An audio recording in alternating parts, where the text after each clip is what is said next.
Semoga sedikit-sedikit sudah tahu teman-teman caranya bersih-bersih pikiran. Masuk lebih dalam, ada lagi yang harus kita bersihkan, hayat kita, dimensi batin kita, jiwa kita harus bersih dari akhlak yang tercela. Akhlak tercela itu ya iri, dengki, hasut, sombong, dan lain sebagainya. Ini jauh lebih berat. Saya tidak cerita detail caranya, teman-teman pasti sudah tahu bahwa itu jelek. Ada lagi yang paling dalam, saya sebut tadi dimensi ruh, yang intinya adalah sir. Kita bersihkan dari yang selain Allah. Jadi diri kita yang paling dalam itu jadi kuncinya orientasi hidup kita. Semoga isinya hanya Allah saja. Lupa berarti saya tidak boleh bercita-cita punya istri cantik, punya suami ganteng, punya mobil mewah, punya rumah bagus, punya jabatan tinggi. Boleh. Tapi itu jangan dijadikan cita-cita final. Jadikan itu jembatan untuk bisa menomorsatukan Allah. Pak, saya pingin punya mobil mewah, Pak. Biar tidak usah pinjam teman. Kalau mobil saya sendiri kan saya lebih bebas. Tidak diatur teman, tidak diegomani teman. Jadi saya bisa menomorsatukan Allah itu lebih leluasa misalnya. Nah, ini lagi-lagi pikiranmu yang main. Jadi niatnya tidak sekedar seneng-senengnya, tapi kita jadikan kendaraan untuk tambah dekat kepada Allah. Apapun itu. Nah, ini yang disebut membersihkan diri, membersihkan sir, hakikat paling dalam dari diri kita, dari yang selain Allah. Yang posisinya media, kita posisikan media. Yang posisinya hanya alat, hanya kita jadikan alat. Satu-satunya tujuan hanya Allah saja. Nah, ini area-area bersih-bersih diri. Dimulai dari yang paling lahiriah sampai yang paling dalam. Kalau kalian bisa lima-limanya, banggalah nanti di akhir Ramadan benar-benar Idul Fitri. Kembali fitrah. Nah, kalau dalam tasawuf ada istilahnya, bersih-bersih ini. Biasanya pakai istilah tazkiyatun nafas tadi. Saya melihat ada beda-beda istilah proses tazkiyatun nafas ini, tapi arahnya sama. Kalau Imam Ghazali pakai istilah toharotun nafas, yang dilanjutkan imaratun nafas, dan puncaknya adalah nafas mutmainnah. Toharatun nafas itu membersihkan jiwa. Kalau sudah bersih, imaratun nafas. Imarah itu mengatur, mengendalikan. Jadi nafsu tadi yang sering tidak terkendali, ayo dikendalikan, bukan dimatikan ya. Dimatikan itu kalau begitu saya tidak usah makan lagi, saya tidak usah minum lagi, saya tidak kawin saja. Oh, itu namanya mematikan nafas. Nanti tidak manusiawi. Jadi Islam itu sangat manusiawi. Kendalikan, makan ya, tapi harus tahu kapan berhenti. Jangan mentang-mentang ditraktir terus manganin los. Kasihan yang traktir. Jadi harus tahu kapan berhenti, harus ngerti porsi kita sampai mana. Makan, minum, nikah. Jadi toharatun nafas, imaratun nafas. Kalau kita bisa imaratun nafas, termasuk mengendalikan keinginan, insya Allah akan lahir nafas yang mutmainnah. Jiwa yang tenang. Nah, ini rumus pertama, versinya Imam Ghazali. Jadi dibersihkan, dikendalikan, akhirnya tenang. Beda lagi rumusnya Muhammad Abduh, pembaharu dari Mesir. Kalau beliau rumusnya istilahnya agak berbeda. Kata Abduh, yang pertama adalah tarbiyatun nafas. Tarbiyatun nafas itu mendidik jiwa. Jiwa kita itu liar, harus dijinakkan, dididik. Caranya dengan pembiasaan. Ini namanya tarbiyatun nafas. Kalau sudah sukses mendidik, baru langkah kedua apa? Istilahnya tazkiyatul akal. Tazkiyatul akal itu minggu lalu, membersihkan pikiran. Karena yang menyuplai informasi dalam diri kita itu akal. Ya benar kalbu rajanya, tapi info-info dari akal. Maka tazkiyatul akli itu membersihkan akal dari hal-hal yang jelek, yang negatif. Kemarin sudah saya ajarkan caranya bersih dari pikiran-pikiran yang ngeres misalnya. Itu tazkiyatul akli. Karena kalau tidak, ya pikiran itu akan jadi kacamata kita. Cara kita memandang realitas sekeliling. Kalau kita menganggap hidup ini penderitaan misalnya, itu kan pikiran.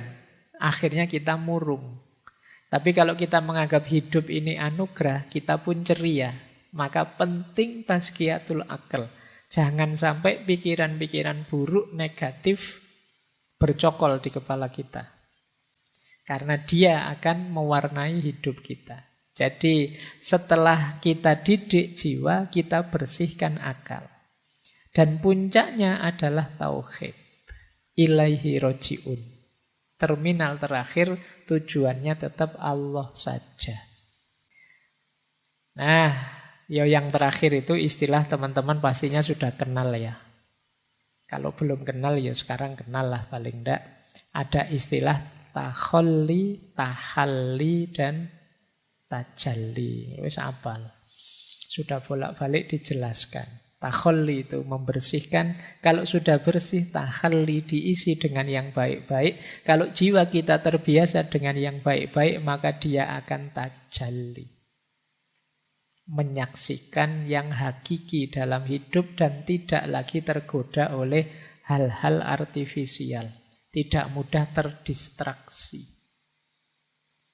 Tidak mudah tergoda. Jiwa yang sudah bertajalli itu ya dia akan fokus hanya pada Allah saja. Kayak teman-teman kalau sedang terpesona oleh sesuatu, itu kan ya tidak bisa dipalingkan dari keterpesonaan itu, just ditonton terus. Itu namanya keterpesonaan terhadap sesuatu. Nah, ketika kita tajalli, ketika kita merasakan, memahami tentang hakikat ilahiyah, itu namanya tajalli, kita akan fokus ke sana. Baik, jadi ada takholli, tahalli, tajalli. Masing-masing nanti ada caranya, ada tekniknya. Dan di banyak ngaji sudah dijelaskan. Menarik saya ambil dari Ihya. Tanda-tanda jiwa kita masih kotor. Yang pertama apa? Kesulitan menjalankan fungsi ilmu, hikmah, dan makrifat. Ngaji sih saya tiap hari Pak, tapi kok menjalankannya kok berat ya Pak. Jangan-jangan jiwa kita masih kotor. Perlu ada yang dibersihkan. Jadi mungkin teman-teman, Pak saya itu ngaji filsafat sudah hampir 400 sesi saya ikuti sejak awal sampai akhir. Saya kok gini-gini saja ya Pak, nggak naik-naik kelas. Jangan-jangan ada kekotoran, ada yang harus kamu bersihkan dulu. Maka coba dicek. Kok saya merasa ilmu saya tambah, tapi kualitas diriku tidak menambah. Jangan-jangan masih ada kotoran-kotoran. Coba dicek. Apakah dosanya itu di anggota tubuh, dosa dan maksiat, ataukah terlalu fokus pada duniawi, lupa Allah, dan lain sebagainya. Saatnya introspeksi. Yang kedua, tidak bisa menikmati ibadah. Jadi, sholat sih, puasa sih, zakat sih, tapi rasanya beban. Ini berarti belum bisa menikmati. Baru nongkrong sebentar, sudah adzan isya. Kok cepet Nah, itu rasanya beban. Krungu adzan ini rasanya aduh. Nah, akhirnya kan kamu cepat-cepat ingin sholat biar bebas tugas. Nah, ini berarti kamu belum bisa menikmati ibadah. Kemudian ada lagi yang ketiga.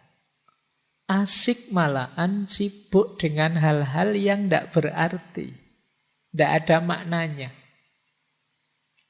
Nah, coba dihitung. Dalam sehari kesibukan kita yang memang urgent, penting, bermakna, bermanfaat berapa persen? Kok lebih 50% aktivitas kita ternyata aktivitas yang sia-sia. Tidak ada gunanya, tidak ada manfaatnya. Jangan-jangan ada banyak kekotoran dalam diri kita. Aku loh Pak, kok asiknya malah main HP, itu pun ya tidak jelas, cuma scrolling aja sejak tadi.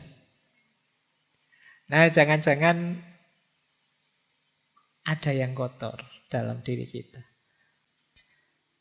Nah, ini juga ada sesuatu yang kita cintai sangat dalam, melebihi cinta kita pada Allah. Jangan-jangan masih ada kekotoran dalam diri kita. Kan biasa sebenarnya tiap orang itu punya ambisi, punya keinginan, punya cita-cita. Tapi rumusnya seperti saya bilang tadi, finalnya tetap harus Allah. Jadi Pak Opo tidak boleh mencintai sesama, mencintai yang kita cintai. Cintai saja, tapi jadikan cinta itu bagian dari cinta kita kepada Allah. Karena Allah Sang Maha Cinta. Dia menyukai aktivitas mencintai, maka aku pun mencintai. Jadi kita melakukan aktivitas mencintai itu bagian dari kepatuhan kita kepada Allah. Nah, cuma kok nanti ada yang kita cintai melebihi Allah atau justru membuat kita lupa pada Allah. Saking cintanya dengan HP, dengan main game, dengan nonton TikTok, dengan YouTubean, dengan Spotify-an, porsinya untuk Allah lama-lama habis. Ya tinggal sholat saja. Sholat pun kadang juga tidak sadar hadirnya Allah. Nah, itu coba dicek lagi dalam diri kita, jangan-jangan ada kotoran-kotoran. Yang terakhir, berlebihan. Jadi perilaku-perilaku yang berlebihan apa saja. Kan dulu di filsafat akhlak saya singgung bahwa segala yang berlebihan itu jelek. Bahkan baik berlebihan pun jelek. Makanya kalau kamu nembak kan biasanya kalau ditolak jawabannya kan, wah kamu terlalu baik buatku. Jangan dikira terlalu baik itu positif, negatif. Karena segala yang terlalu itu jelek. Makanya kalau kamu dijawab begitu, itu kamu jangan bangga. Wah aku ini sangat terlalu baik, berarti tidak terlalu baik, negatif. Oh, dia pinginnya yang pas kok, yang baik, cocok. Nah, kalau terlalu baik ya melampaui sudah. Baik, jadi ketika ada keberlebihan, kemungkinan ada yang kotor. Jadi perilaku yang berlebihan dalam hal apapun. Menghargai orang itu bagus, tapi saking menghargainya sampai memuji-muji, sampai menyembah-nyembah kebablasan jelek. Benci orang itu manusiawi, ada orang kita suka, ada orang kita tidak suka. Tapi kebencian yang berlebihan sampai kita tidak rasional, sampai kita tidak manusiawi, pasti jelek. Nah, ini bahan untuk kita introspeksi, jangan-jangan masih ada yang kotor. Jadi di antara tanda-tanda kotornya jiwa itu kita sulit menjalankan hikmah ilmu yang kita miliki. Kita berat dalam beribadah, tapi asyik dalam hal-hal yang tidak bermakna. Ada yang selain Allah yang kita cintai sedemikian rupa, dan kita suka berlebihan dalam banyak hal. Nah, kalau ada gejala-gejala ini, ya ayo segera muhasabah. Ada sisi kotor apa dalam diriku yang perlu aku bersihkan. Jangan-jangan masih ada sombong, jangan-jangan masih ada iri, jangan-jangan masih ada dengki pada orang, jangan-jangan masih ada rasa benar sendiri, egois dan lain sebagainya.